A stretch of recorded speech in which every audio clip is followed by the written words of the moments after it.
শুভ সকাল সবাইকে। দেখো, আজকের ব্লগটা আমি এখান থেকেই শুরু করলাম। এখন বাজে সকাল 10:30। দেখো, আমার গাছটা মানে ঘরে যে মানি প্ল্যান্টটা রাখা, তার কি সুন্দর সুন্দর কচি কচি পাতা বেরিয়েছে। দেখো, এটা দেখানোর জন্যই আজকের ব্লগটা এখান থেকে শুরু করলাম। দেখতে পাচ্ছ কি সুন্দর লাগছে না পাতাগুলো? কচি কচি পাতাগুলো কি মিষ্টি লাগছে। এই গাছটা দিয়ে আজকে আমি ব্লগটা এখান থেকেই শুরু করলাম। কেমন আছো তোমরা সবাই? আশা করি ভীষণ ভালো আছো। সিম্পল লাইফ উইথ শ্বেতাতে তোমাদের অনেক স্বাগত। আজকে আমার ব্লগে আমি তোমাদের সাথে দুটো রান্না শেয়ার করছি। তোমরা রান্নাগুলো দেখে বলবে কেমন লাগলো। তোমাদের মতো অনেক ভালো রান্না আমি গুছিয়ে করতে পারি না, কিন্তু যেটুকু পারি সেটুকু তো তোমাদের সাথে শেয়ার করতে পারি। ধরো আমার মতো যারা আছো তারা তোমরা সহজেই রান্না করতে পারবে। তো চলো তাহলে একটু পুজো করে নিয়ে রান্নাঘরে যাই। আমাদের সাথে একটা ম্যাজিক শেয়ার করি, শোনো। আমার তো শ্বাসকষ্টের একটু সমস্যা আছে, তো আমি ধূপ পারফিউম এগুলো কিছু ইউজ করতে পারি না, জানো তো।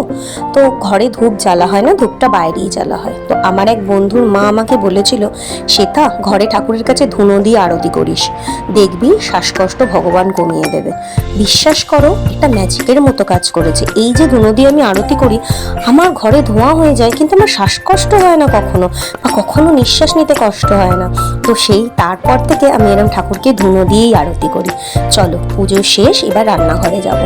দেখো, আজকে একটুখানি ভাবলাম আলুর পরোটা করব।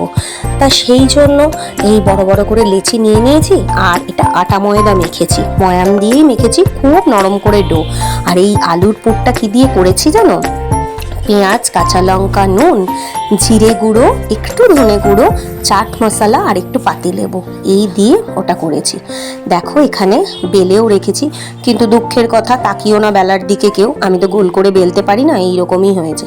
যাই হোক, খাবে তো আমার ঘরের লোকজনই। যারা আমাকে ভালোবাসে তারা আমার রান্নাকেও ভালোবাসবে। খাওয়ার টেস্টটা ভালো হয়েছে কিনা সেটা নিয়ে কথা, সে ইংল্যান্ডের ম্যাপ হোক আর বিদেশি কোনো জায়গার ম্যাপ হোক, ওটা দেখে তো লাভ নেই, খাওয়া নিয়ে কথা। দেখতে খারাপ হয়েছে না খুব? কিছু মনে করো না গো। কি করব বলো, আমি এরকমভাবেই বেলি, মানে আমি ঠিকঠাক বেলতে পারি না, এটা একটা সমস্যা আমার। যেমন আমি খুব ভালো রুটি করতে পারি না, সেরকম এই বেলতেও আমি খুব একটা সুপটু নই। ওই যাই হোক, ওই রকমভাবেই করে ফেলি। কিছু কিছু আবার একটু গোলও হয়, যেমন দেখো এটা এটা কি অতটা থেবড়ে গেছে? যাই হোক, তোমরা যারা দেখছো তারা কিন্তু হেসো না, আর আমার ব্লগটা শেষ অবধি দেখো। ভালো লাগলে লাইক, কমেন্ট আর শেয়ার করে দিও। আর যারা আমার চ্যানেলটাকে এখনো সাবস্ক্রাইব করোনি, সাবস্ক্রাইব করে পাশের বেল আইকনটাকে টুক করে ক্লিক করে দিও, যাতে আমার প্রত্যেকটা ভিডিও নোটিফিকেশনস তোমরা খুব তাড়াতাড়ি পেয়ে যাও। আর আমার পরিবারে তোমাদের সকলকে স্বাগত। সবাই পাশে থাকো আমার, তোমরা আমার জোর, তোমরা আমার শক্তি। তোমরা পাশে থাকো, তোমাদের সাথে যে এই গল্প গুজব করি, এতে যে আমার কতটা শান্তি কি বলবো। দেখো, সসের সাথে খেতেও দিয়ে দিচ্ছি। চলে যাব পরের রান্না, ডিমের কারি করব। এই যে ডিমগুলো রেখেছি, তোমাদেরকে তো বলেইছিলাম আমার মিক্সিটা গেছে, ওই জন্য অগত্যা মশলা এইভাবেই বাটবো। আদা, রসুন, লঙ্কা, টমেটো আর নিয়েছি ধনে, জিরে দিইনি। তো আদাগুলোকে একটু থেতো করে নিয়ে আগে মশলাটা বেটে নিই। আর এই আজকে ডিমটা কিভাবে রান্না করবো জানো? পিস পিস মানে ডিমটাকে সাইডগুলোকে চিড়িয়ে দিয়ে, নুন হলুদ মাখাবো না, কিন্তু সাইডগুলোকে চিড়ে ডিমটাকে এমনি না ভেজে তরকারিতে একেবারে দিয়ে রান্না করব। তো সেই জন্যই সেইভাবে প্রিপারেশন নিচ্ছি আজকে। আর ডিমটাকে ভেজেও রান্না করা যায়, আমি আজকে না ভেজেই একটু করবো। তো দেখো মশলাগুলো বেটে নিচ্ছি। এই মশলা বাটতে খুব খাটনি, জানো তো। আর আমার এই শিলনোড়ার একটা গুণ আছে, কি গুণ বলো তো? এই শিলনোড়ার বাটনাটা কোনোদিনও মা বাটেনি, মানে আমার শ্বশুর মশাই বাটতো। এবং কি ব্যাপার, বাবা যেহেতু ডান হাতেরটা একটু বেশি প্রেশার দিয়ে বাটতো, তো তোমরা হয়তো দেখেও বুঝতে পারবে। দেখো শিলনোড়ার ডান দিকটা একটুখানি একদম মানে সরু হয়ে গেছে, আর বাঁ দিকটা চওড়া। আর ডান দিকের শিলটাও মানে চেপে চেপে করে করে ওই দিকটাও ক্ষয় হয়েছে। এবার আমার ব্যাপার কি, আমি আবার একটু বাঁ হাতের প্রেশার বেশি দিই, তো সেই জন্য আমার একটুখানি প্রবলেম হয় এই যাই শিলনোড়াটায় বাটতে। আদারওয়াইজ কোনো অসুবিধা নেই। শিলনোড়ার রান্না, বাটা মশলার রান্নার তো একটা আলাদাই টেস্ট।